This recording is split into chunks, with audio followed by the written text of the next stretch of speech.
Everyone, and welcome to our live event today in the life of a coach. I'm joined by four of our fantastic coaches from around the world here to share with you what it's like to be a coach, their personal journey, their challenges, their rewards. I'm going to let our wonderful coaches introduce themselves. We're going to go around. Ed, if that's okay, I'm going to start with you. Would you like to share a little bit about yourself with the audience and also why you got into coaching? Yeah, good morning, everyone. So, as Paul mentioned, my name is Ed Stanley. I'm based out of Dublin, Ireland, and I would be a leadership and mindset coach and mentor. So, why did I get into coaching? Is purely simply because I wanted to help people to grow and develop and really help them to transform. For me, during my career, I had those people that had my back or helped me to grow, and I really wanted to give that back. And I did have challenges during my career as well. And having a coach in your corner really helped me to feel empowered and really helped me to become the best version of myself each and every single day. And that's what I want to give back to coaching. I see it as for me, it's a vocation. I just love being in a room with somebody who is willing to grow and learn, who also is willing to be challenged, right? Because growing and transformation is really when you come out of your comfort zone. So just a little bit behind what I do is I work mainly with emerging leaders or university students coming into not just the tech environment, but maybe the corporate world. But I deal with also clients outside of that. And a lot of my work is around values. So that's where I will start a lot of my coaching conversations is what are your values and your personal drivers? And from there, we go on a self-discovery, or they go on a self-discovery, I should say. So, yeah, so Paul, that's just a little bit about who I am, but I'm delighted to be here and thank you for Coaching Minds to invite us to this great event, and I hope people get lots from it. So, thank you, Paul. Excellent. No, thank you so much for that, Ed. Wonderful introduction. I'm just going to go around the board this first time. So we're going to go over to Abs. Abs, would you like to share a little bit about yourself as well? Thank you, Paul. Good morning, everyone. My name is Ab Saloom. I am a qualified and EMCCI accredited coach at practitioner level. Just a bit of background about how I kind of got into coaching. So it really started from my retail years. So I was lucky enough during my 15 years in retail. Started at junior management level, worked my way up to a regional manager. I was lucky enough to have a mentor, a good mentor, who adopted very much a coaching mindset. He taught me how to be more of a coach as a leader within my role, and that was huge for me. And that COVID hit sadly in the UK, as some of you might all be aware, and that took me into the learning and development sector, where I kind of got into coaching. My passion for coaching grew. So I did my apprenticeship, I did a life coaching qualification, and I also went down the EMCC route as well to get qualified. By niche, I specialize in transformation, empowerment, behavioral shift, and mindset coaching. They are my core strengths in my coaching work. However, I do work as a full-time coach for a training provider, Knowledge Brief, and I work with coaches, aspiring coaches, coaching them, mentoring, teaching them, and training them on their coaching professional level 5 apprenticeship, and leading them to that success and getting them to be qualified coaches as well. So that's about a bit about me in a nutshell. And thank you again to Coaching Minds for allowing me to be prepared today. No, and thank you all for being here. Thank you, Abs, for another fantastic introduction and some great work that you do, just like Ed. I'm going to keep going around the board. Francis, would you like to do a quick introduction? Hi, everyone. So my path, it came about through actually transformation and questions. So I was working as an editor and I loved it. I was in publishing and book selling for years and years. But change started for me with a question, ironically, because coaching is all about questions.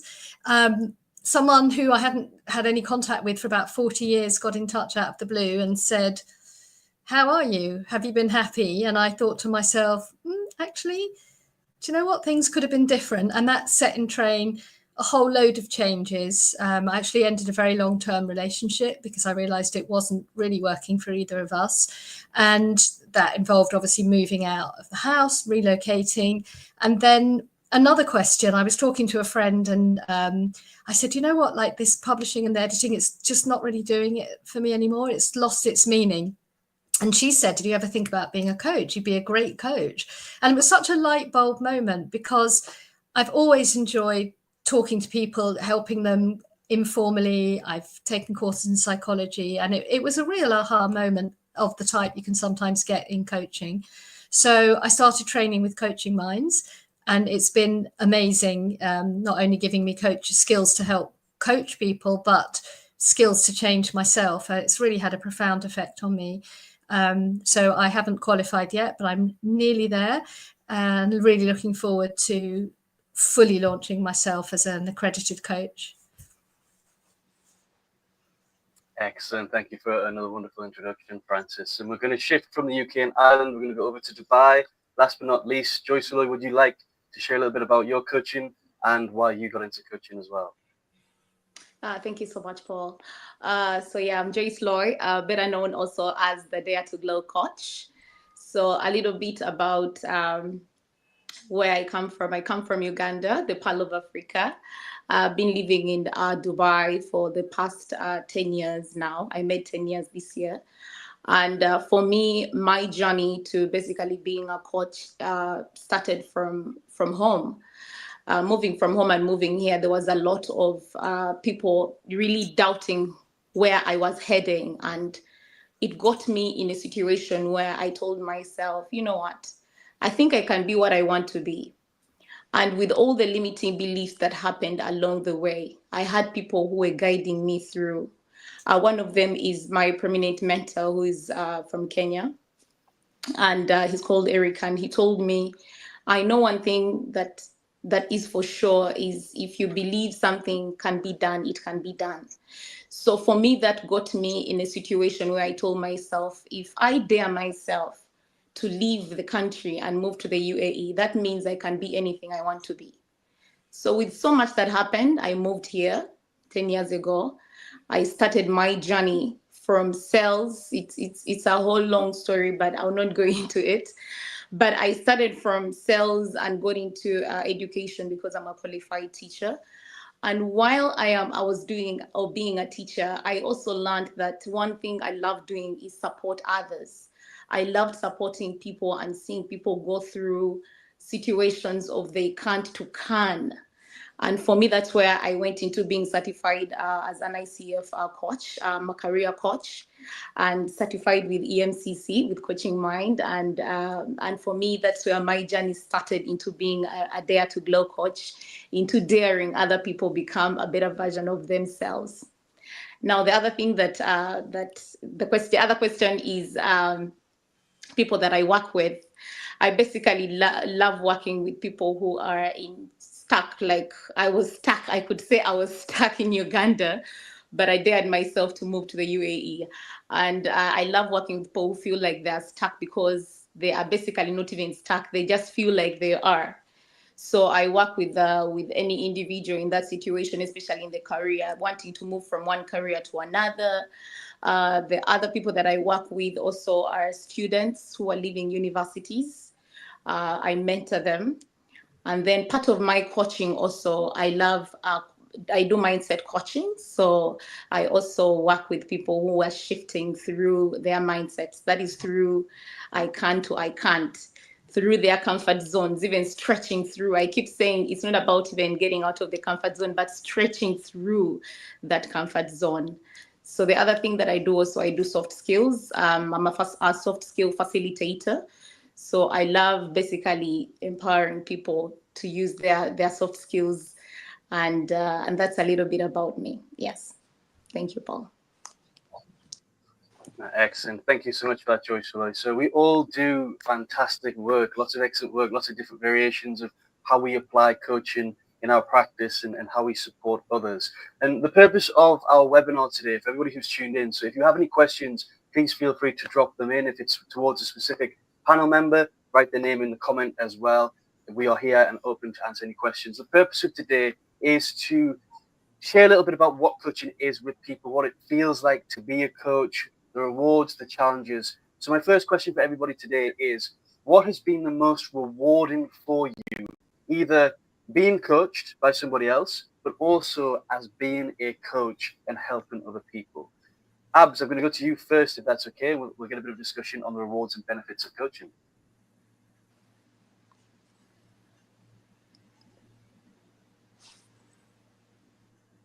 You're just on mute, Abs. You're just on mute.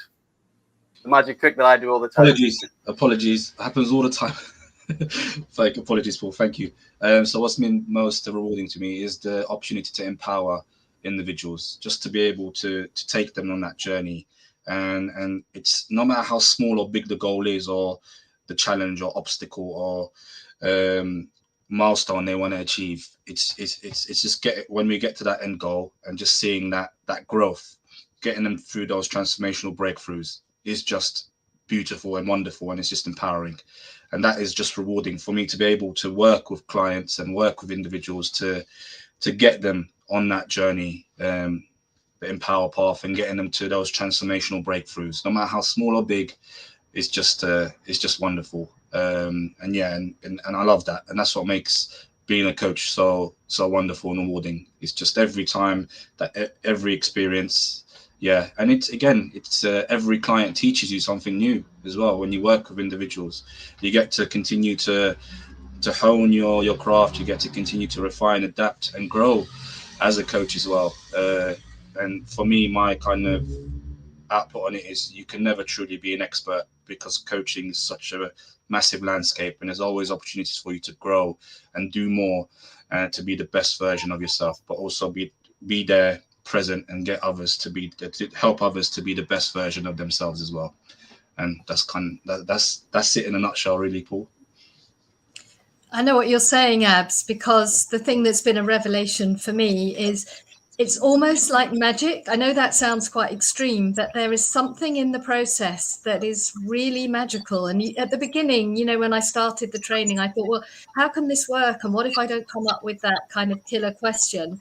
But I've seen over the, hours of training that I've done, that actually just holding the space, giving someone that feeling that they're being heard, hearing themselves reflected back through your words, it's really powerful. And I think even if you didn't come up with that killer question, you're still having an impact, and you can see it every day. Every time people come back to me and they say, I really thought about this last week, and this is what I've done, or this is how things have changed. And you're seeing that change before your eyes, and it's incredible. It's such a great feeling, and you're just like really cheering those people on inside. You're really thinking, this is great. Like, the sky's the limit. You don't have to be stuck where you were. Things can change. And I just love seeing that process. I'm never going to get tired of it. And I think I just want to add on what you said, Francis, because I think you're taking words out of my mouth. Being part of Coaching Mind, one thing that I learned was, and I love to say this, is just having someone to hold your hand. We always just want someone to support us, someone to give us a listening ear. And for me, that is one of the rewards. And I can't say it's a reward, because I keep getting this reward from both Paul and Adele. And I could say, while I work with other people also, I try to embody what I've learned from them, just giving someone that space where they can just talk and be who they want to be, because it's the only way we can learn about ourselves, but also the only way we can let people become a better version of themselves, but by letting them reveal who the inner self they are. So I just wanted to add on what you said, Francis, to say just the reward of having people to support you becomes easy for us to also support others out there as coaches. And maybe I can jump in here a little bit as well. So, +1 to everyone. Like you've already mentioned, as coaches, I'd expect us all to have similar themes, maybe, of things that we find rewarding.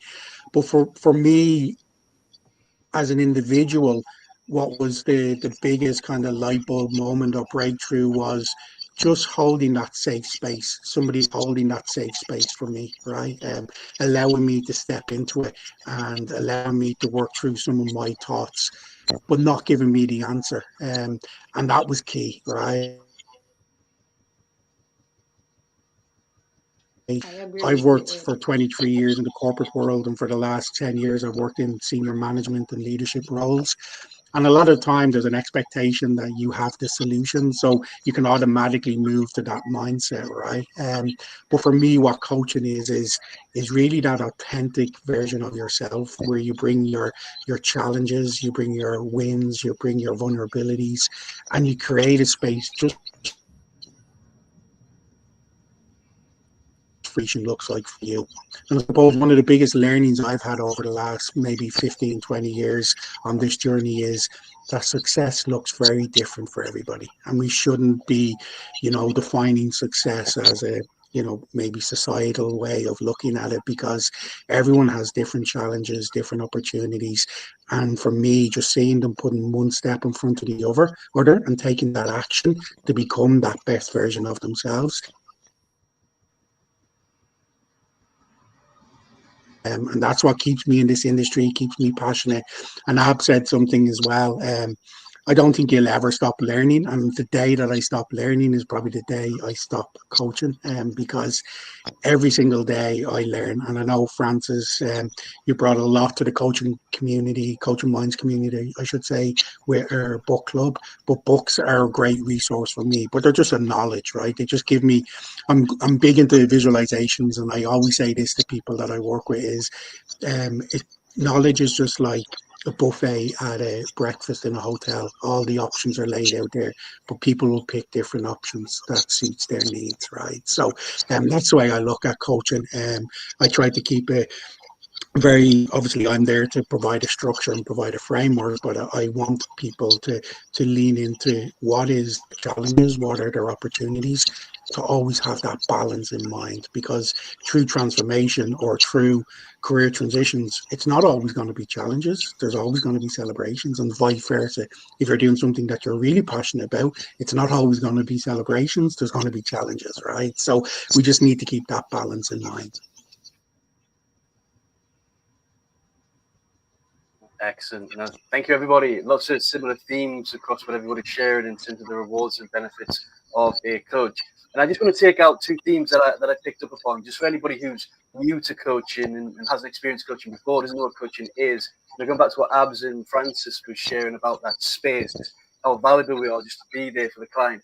Just think about in our day-to-day lives, in modern society, everything's so busy, there's so much data, people don't have time to listen to us. How frequently do we get that space where somebody is sat with us for an hour to listen to us, to listen, and not just listen, to respond to us and tell us about what's going on in their life as well? So that space that we actually give as a coach, as everybody's mentioned here, is really empowering and it's really powerful. And the other trend that I want to pull on from what Joyce Aloy and Ed were sharing as well, around helping support people, not giving people advice, not giving people answers, is, if we look at it in the simplest analogy, is we don't give people fish, we help them build a fishing rod, and we teach them to fish. So, that people don't keep coming back, they don't become dependent on us as a coach. We actually empower them to go away and grow and develop themselves. So I just wanted to share that with everybody who was tuned in today. Now, my next question is, we talked about the rewards and the benefits. There's some downsides of coaching. There's some challenges that we face in our coaching practice, in our studies, in our learning with clients. I'd love to know, what have been your biggest challenges that you've faced as a coach so far on your journey? I'm going to open up to whoever would like to go first for that one.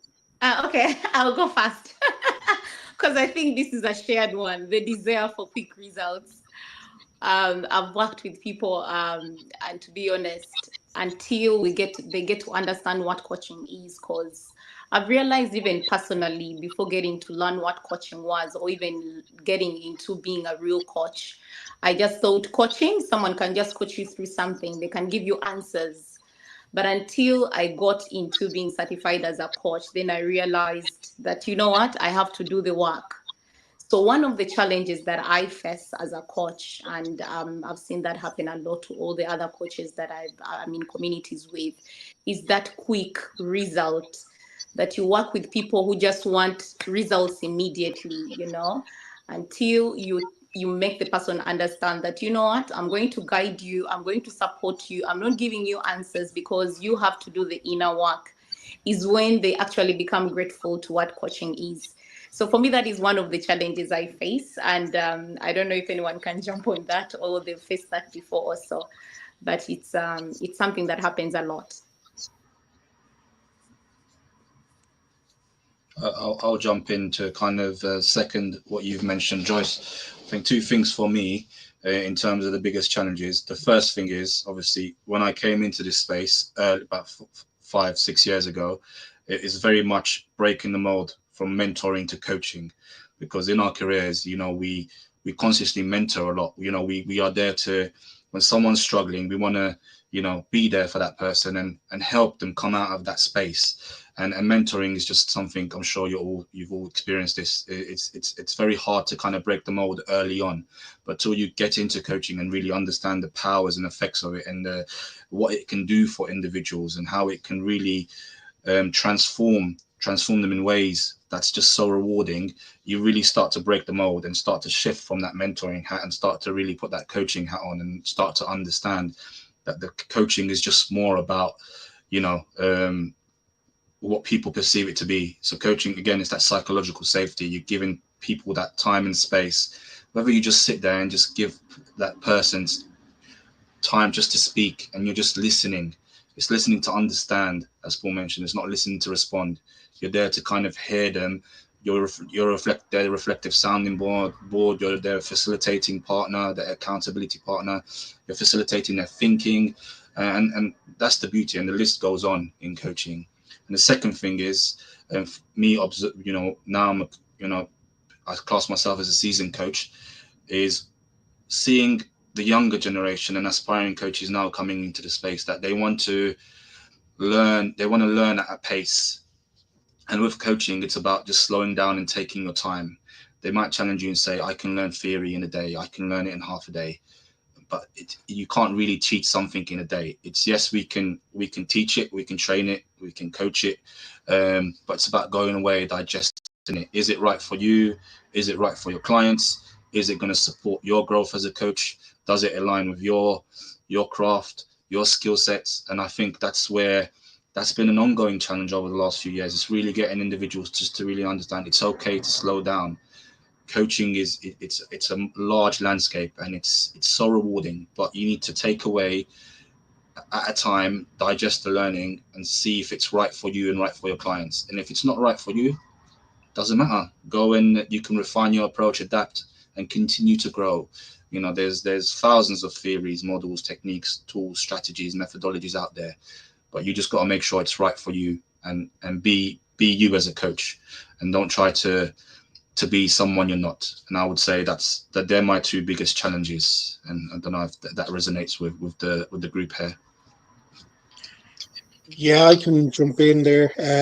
Second, again, what Abs and Joyce are saying, some of the challenges we would have in the coaching kind of space will be, because it's not regulated per se, it's that awareness piece that we constantly have to keep educating the coaching world, right?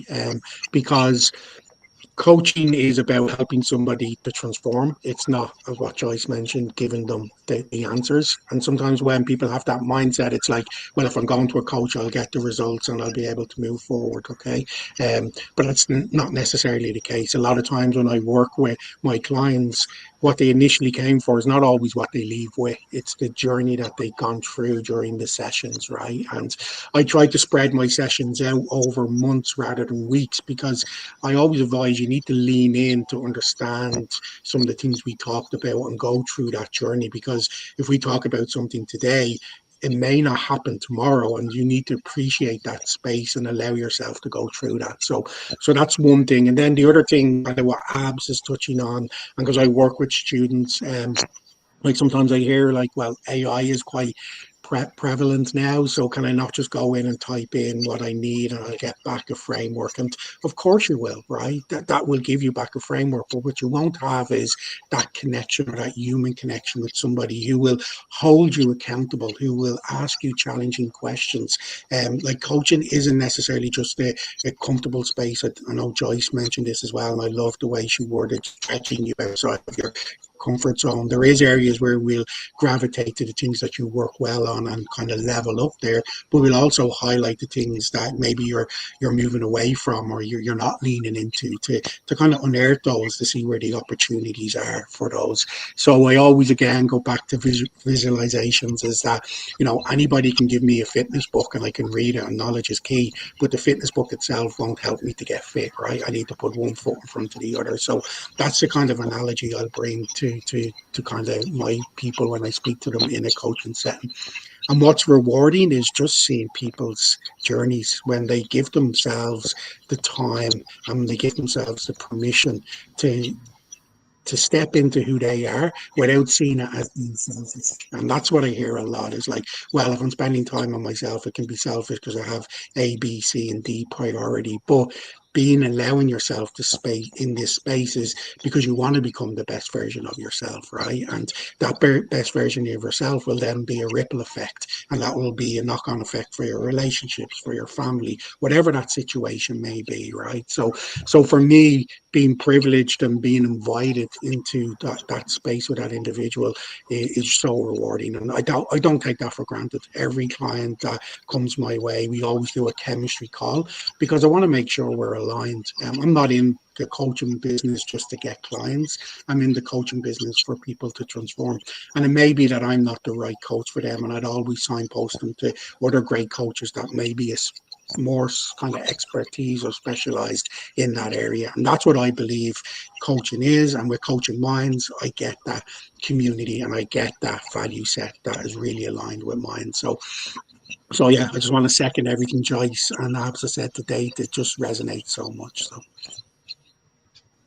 I think for me, it's been about unlearning, because, you know, you have all these different roles in life. You're a parent, so you are dishing out advice, and you are in a different relationship, you know, parent-child. And then at work, you're maybe mentoring, or you may actually just have to tell people what to do or explain what needs to happen next. So when I came to coaching, I had to unlearn all those different ways of communicating, and I had to learn to trust the process. That I didn't have to give advice, that transformation can come, that it has to come from the other person, all of those things. So for me, that was quite a mindset shift, really. I'd say that was probably, one of the biggest challenges. And also just getting over that whole imposter syndrome. And, that's why I know loads of people set up as coaches and they just call themselves a coach, so they think they are. And that's just not for me. I just really, really needed to go through the process. Even if I hadn't learned anything, I would have needed to look at the course and understand what it was I needed to know. But it was so much more than that. I learned so much. And I just can't imagine how people coach without going through that process and without understanding. There are so many facets to it. I had no idea. Even though I'd actually edited a friend of mine's submission when she became a coach, I still didn't fully appreciate how much was involved and how many different aspects there are to it. And, I'm so pleased that I've gone through this course, because even if I didn't go on to be a coach, there's still so much that I've learned from it. It's definitely been transformational.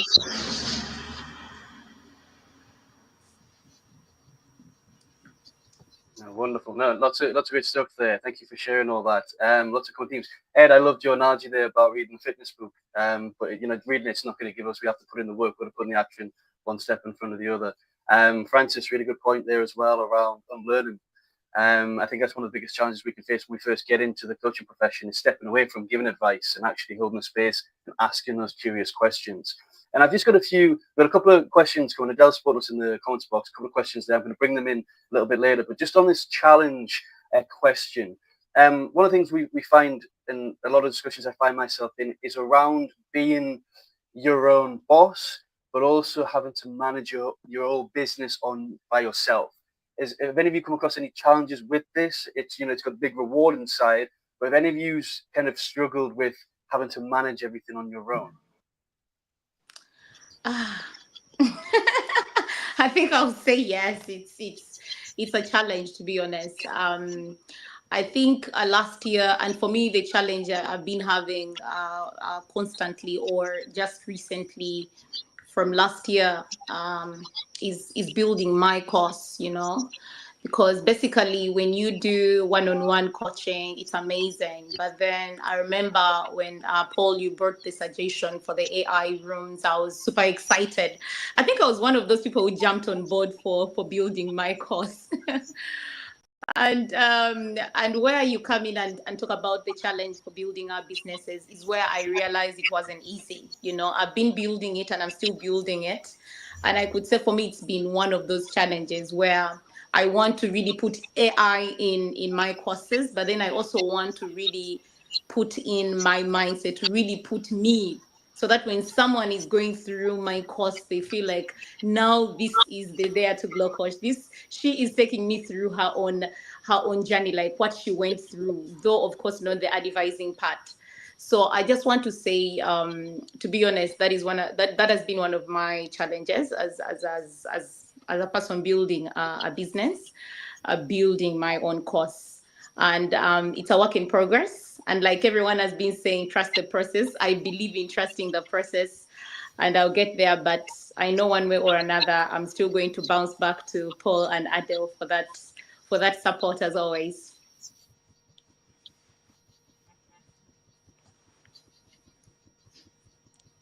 Yeah, I can add on to that.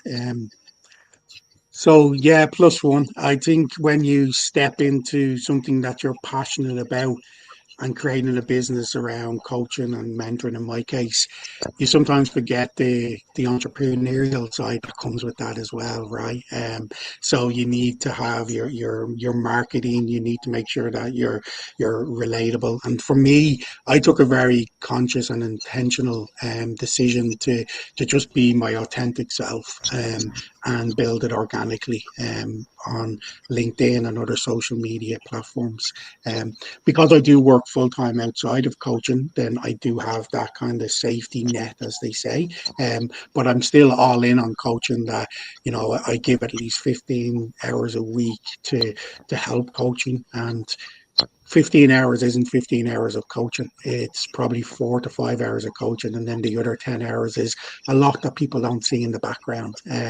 So building out client frameworks or agendas based on what they have talked about. So there's some of the things just to consider and can be challenging. And also, Joyce mentioned it to a degree, is that uncertainty with your client base as well. It's not always going to be consistent, right? So you need to make sure that you're factoring that in and making sure that your offerings are spread, if that's the way you want to be as a coach. So one-to-ones is where I get a lot of energy and a lot of fulfillment, but I'm also aware as a coach that I do need to move more into group and webinar to be able to sustain my coaching business, because I have to wear two hats, right? I have to wear the hat of a coach who really wants to help the people to transform and grow, but I also have to have the hat of the entrepreneurial side of it as well. So sometimes that can be conflicting, and because your values may be challenged. But the way I look at it is, and we've all said it, is I trust the process, right? And I'll only always come back to me being authentic. So if I follow my values, regardless if I'm considered a successful coach or not, I am in my eyes. So that's how I would move forward with my business. And the stuff in the background can be challenging, yeah, definitely at times. That really resonates with me, Ed, because I don't have a problem writing posts, writing blogs and so on, because I've done that in my past life. But I do have a problem with the conflict with being authentic. And I just don't want to be one of those people on social media pretending to be all modest and humble, but actually really bigging myself up. All of that stuff, I really can't bear it. So for me, the challenge is going to be, how do I get across what I do without, turning into that person that isn't authentic and that is basically trying to sell. So yeah, I think that's the thing. How do you get people in a genuine and meaningful way, rather than just through this kind of self-promotion, which I don't like? So I've got that all to come, but hopefully I'll find my way through it. And again, just to add on to what Ed, Joyce, and Francis has said there, I think the biggest challenge for me early on was, there's so many coaching communities out there, as you could all imagine, and sometimes being part of coaching communities, there could be a message within those specific communities where there's that kind of mindset where, as a coach, you have to be 24/7 promoting on social media or putting your stuff out there. But just for to kind of grow your market, grow your personal brand, grow your niche. But it's going back to that what Ed mentioned, that being your authentic self, which is key. And for me, it's reflection plays a big part in what I do in my practice and the work I do with people. Everything I do, I go away and I reflect. And when I reflect, I'm so raw and honest and authentic with my words. And I give myself that constructive and developmental criticism that I need to be able for me to understand what's really working for me or what isn't working, and where I need to refine and adapt to allow me to move forward. And that's been big for me. And I'm lucky in my full-time role working for a training provider, even though, there's a lot of teaching, training and mentoring I do, but I make it a conscious effort to coach every day as well, to coach these aspiring coaches, to kind of take them on that journey and kind of show them just a glimpse of how effective coaching can be. And that's wonderful in itself as well. But again, Coaching Minds community has been so wonderful and rewarding because there's so like-minded coaches, aspiring and seasoned coaches, and everyone's authentic, and that's the beauty of this community. So again, I'm grateful for being part of Coaching Minds, because it's just everyone's so like-minded, but everyone is authentic, and that really makes Coaching Minds stand out in that regard as a coaching community and hub compared to others I'm part of or joined in the past or recently. Thank you everyone for your reflections and dialogue on that. One of the reasons why I brought that question in the challenge is because a lot of pushback that we get from aspiring coaches or people who are thinking about getting into the coaching industry is that I can't do this alone. And I think that's one of the biggest myths that we put out there as coaches, because as Abs has mentioned, there's lots of communities out there to support you. You've got this access to supervision. Everybody wants it, especially within Coaching Minds and other schools out there and other communities on Facebook. A lot of people in the coaching industry want to help each other. And I think that's one of the big things for everybody here. And I love to see you guys connect with each other. It's about collaboration, not competition. And I can see that with everybody having Coaching Minds, and it's just fantastic to see you guys, how you help each other. And the other thing I just want to bring in that crops up a lot, and I think this was one of the biggest challenges for me as a coach, and it still can be, is not becoming emotionally attached to what's being shared with you. If your client is going to and sharing something that's really deep, it's just remembering that you need to pull back and stay kind of at that level of being objective in that approach, and not let it take too much of your energy, but also empathizing and sympathizing at the right time throughout. I don't know, has anybody else witnessed that? I've seen a couple of people nod.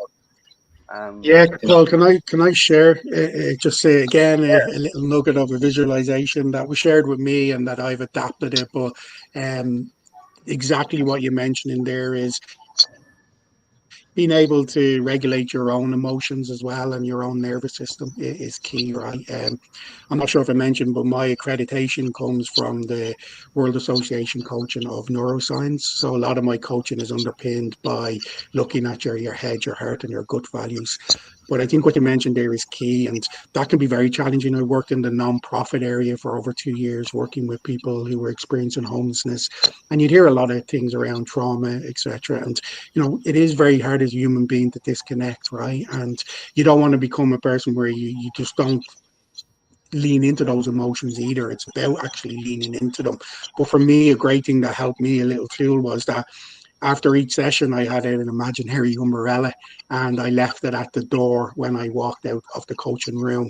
And then when I came back into the coaching room, I may pick that umbrella back up, right? It just allows me to kind of disconnect, because I still want to be human and, be compassionate and sympathetic, but I also am in a space that I need to regulate my emotions, because if I become over emotional, then that has an impact on the person I'm working with, and that's not what why they're here, right? They're here for me to help them to be empowered, right? So I really wanted to share that piece of the visualization.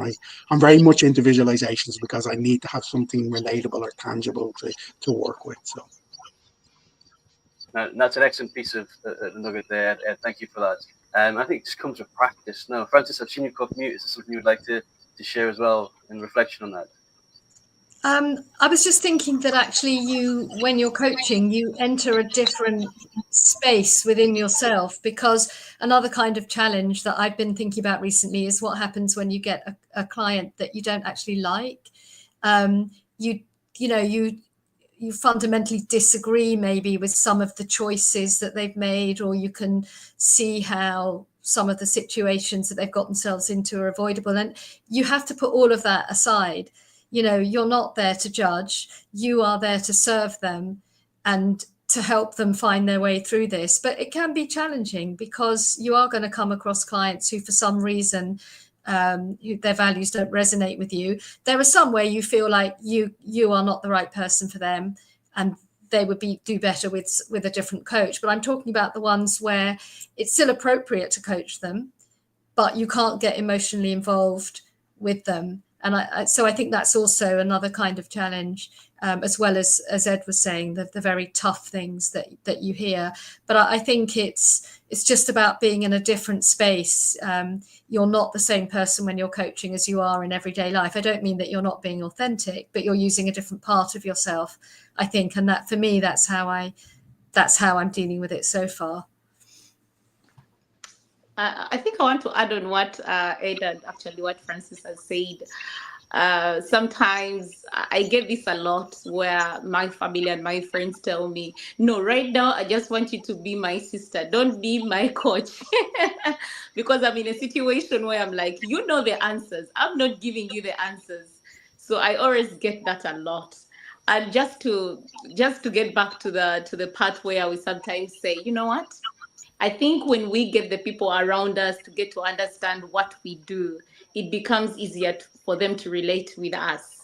But then for me, sometimes I get out of being just a friend, and I just want people to understand that regardless whether I'm in a coaching session at that point of time or not, I want you to get to know that you know the answer, or you actually know what to do. And I don't want to advise you. And also to add on what you said, Francis, in regard to sometimes we coach people maybe we don't even like, or maybe we don't resonate, especially with the values. I have learned to actually, maybe for myself, I've learned to even recommend these people when I reach a point where I feel like the emotions, we are not getting there together, or we are not aligning. I recommend them to someone. Because sometimes when the emotions are not aligning or the values are not aligning, it becomes very hard for me to be present, fully present. And as a coach, that is one of the qualities that I believe should be embodied, being fully present when you're coaching someone. So for me, it's one of those things that I've learned to do over time. I hope that can help.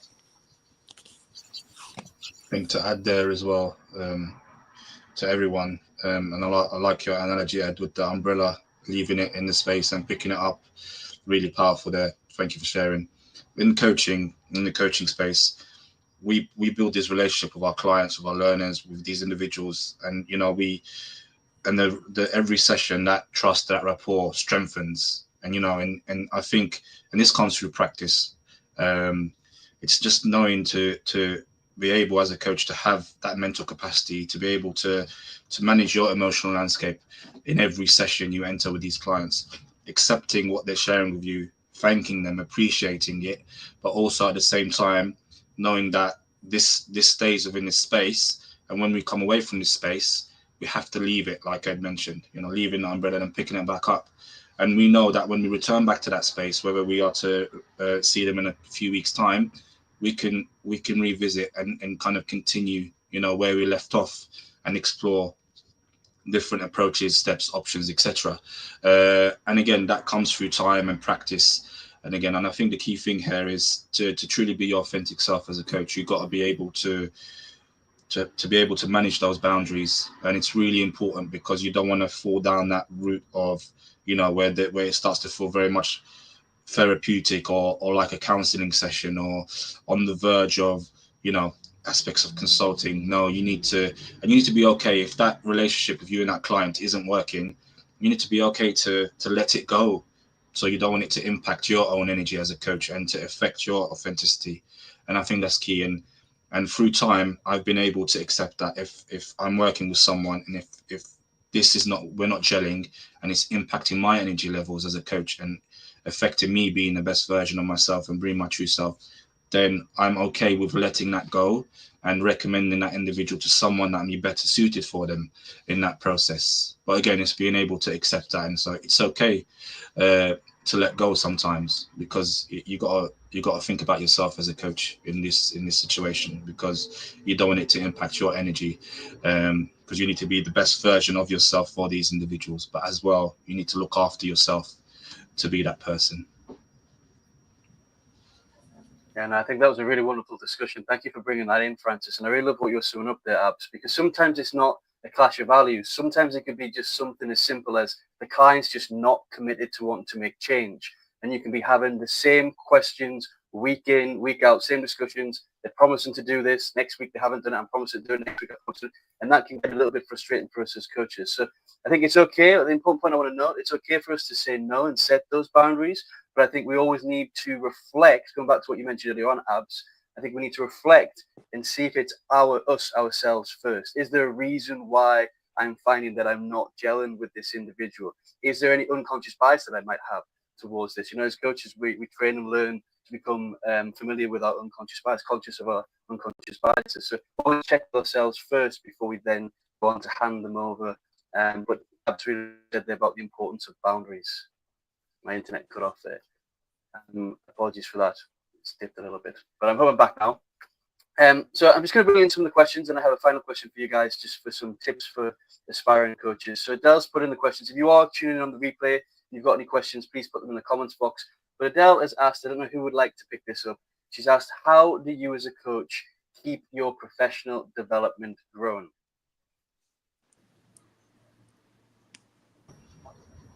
I can get the ball rolling on this one. For me, it's very simple. I always lean, I'm very much into language. So I have a word every year that I lean into. But one that is a staple for me is curiosity. I just want to remain curious as a human being. And that's taken in different perspectives. When I look at my value sets, I look at what I have control over. And what I have control over are my decisions, my perceptions, and my actions. So that's how I lean into that element of personal development. But I also love structured, formal, educational settings as well. And Coaching Minds was one of the ones that I leaned into and grateful for it. I'm at Coaching Minds for about 8 months, and it's just the course itself has allowed me to live the lifestyle that I want to live by, but also being able to upskill myself with the EMCC piece. And maybe that wouldn't have been something I could have done with my personal situation if I had to do this in an in-person setting. Maybe I wouldn't have been able to commit as much as I can. So personal development to me is kind of two sides of every coin. It's the work that you put in for yourself by reading books, by being curious, by asking questions, but also then the formal educational piece, learning frameworks are key for me. It doesn't mean that I bring every framework into a coaching session. What I like to do is I like people to guide me on the frameworks that they want to use. They may not understand what the name of the framework is, but by listening to them and allowing them to share their stories, I can then get an understanding of what may work. And there's areas of frameworks that I will take. I may not take the whole of the framework. I may just take step 1 and step 2 and integrate that with another framework. But for me, having that personal or professional development space to allow me to grow and develop just allows me to show up and be present with my clients, but also helping myself to grow and learn. And as I said before, the day I stop learning is probably the day I hang up my coaching or mentoring hat, because you can never stop learning. So in this space. So. I think that's right, Ed. And I think that we're living in a time where learning is just so easy to access, because there are books, there are podcasts, there are webinars, there are seminars. There are just so many different ways to kind of feed yourself and keep on growing. And there's almost, I think if you're committed to being the best coach you can be, there's almost nothing that isn't relevant, in everyday life that you come across. It might be an article in the newspaper about why is anxiety growing amongst certain groups, or all those things. So you can take something out of everything and just keep using it to grow and build on. I'm just finding, what the challenge for me is how much time I can, because there's so many things I want to read, absorb, learn, join. I would say that's the challenge, not really how do you keep your professional development going, but, how do you find time to eat and sleep and do other things around it? I think you've said it all, to be honest, Ed and Francis, in regards to what we need as for professional growth. Personally, I love podcasts. So when I'm driving, I'm listening to a podcast. And I love to also do courses. I think I just love learning. So just like Ed said, I think I'll only stop learning when I'm normal. So for me, learning is a constant journey. I love learning. I love studying. So I'm always going into short courses with the Alson. I'm always going for, I love attending also seminars here. There are so many professional seminars that happen here in the UAE, and sometimes they're even free. So when one comes up, I always get a friend telling me, by the way, one of these things are happening and I know you love them. So I'm always going for these professional seminars happening around. And for me, that's how I normally get learning. And one thing I've been missing, of course, is the book club in Coaching Mind. That is one of those places you can go and just learn from others, the sharing.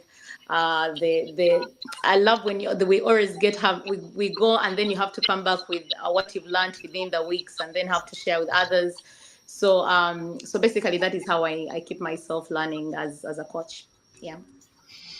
And to add to everyone, and I love that analogy, Ed, being curious, and I think it's going back to that dancing in the moment. As a coach, it's CPD is so huge for me, and people do refer to me as the CPD king, because I'm constantly CPD day in day out. Before I go to bed, I do CPD. When I wake up in the morning, I do CPD while I'm trying to juggle the kids, and that's just me, because I'm curious. I want to learn and grow, and if a new theory comes to play off, a new method or strategy or tool, comes into play, I just want to learn more about it and the concept behind it and how I can embed it into my practice. CPD is so huge, and again, it's reflection for me as well. It's just reflecting. Is this going to benefit me? Is this going to help me to grow and move forward? And again, embarking with Coaching Minds on the transformational coaching diploma, I want to get to the senior practitioner level with EMCC. I'm also exploring ICF PCC route, because my goal is to get to master practitioner in the next 2 to 3 years. So it's just being open, being curious, and putting yourself forward, to things that may challenge you, and to be open and accept that feedback and learn and continue to grow. Can I just add one other thing, which is very personal to me, but I just think anyone who's thinking about becoming a coach, I come across so many times people saying, oh, if only I'd done this, or it's too late, or I'm too old, or too this. And I just feel like that is such a sad place to be, because you never are. And, I'm obviously older, and I've decided to do this, and I've got so much out of it. And I hope I've got kind of years ahead of me to coach and to develop these skills and help other people see that they can bring about change, and especially through Coaching Minds, you can do it in your own time, not a big financial commitment. It's like everything is there for you just to give it a whirl and see how it goes. But I think the worst position to be in is to be in that I know that I need something else, but I can't be bothered, or it's too difficult, or I'm too old. I think we have to break through that way of thinking and give ourselves a chance. Yeah, and Francis, I'm going to take that as your response to my final question, because we're coming up to the time. And my final question was, in very short, what one piece of advice would you give to aspiring coaches? So we've heard from Francis there. I think that would be a good one for them, is it's never too late to start. in a nutshell. But I'm going to go over to Ed, Joyce, Loy, Abs. Any final pieces of advice you'd like to give? I'll kick this off if that's all right. I think my advice to aspiring coaches is not to treat coaching as just a life skill, to look at it as a craft, you know, and it's about owning your craft, refining it, adapting it and molding it so you can be the best version of yourself.